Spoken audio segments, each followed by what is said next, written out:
It is day 35 of the war in Ukraine. President Biden today telling Ukrainian President Zelensky that the U.S. will provide Ukraine $500 million in direct funding. Budgetary aid is what they're calling it. This coming from a new report from British military intelligence in the meantime, finding that some Russian troops are moving back from Belarus and Russia, not to retreat, but to likely reorganize and resupply. Yeah, joining us now with the very latest on the ground in Kyiv is foreign correspondent Michael Grimm, who just recently visited police in Irpin. Michael.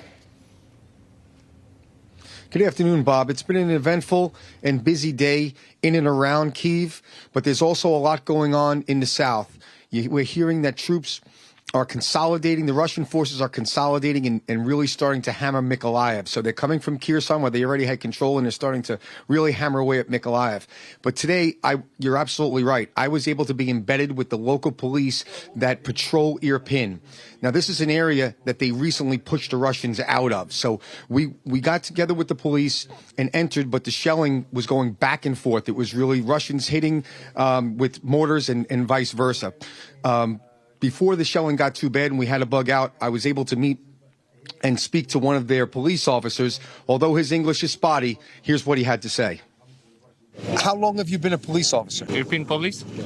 5 years I work with police. What are the police doing today in Irpin? We are going to people Irpin evacuation and help people to evacuate. Evacuation. Did the army, Ukrainian army, push Russian army out of Irpin? Yes. Push army, Irpin, Russians army are out. So what you're hearing is extremely important. A lot of people are saying, how are the Ukrainians doing so well against the Russian army?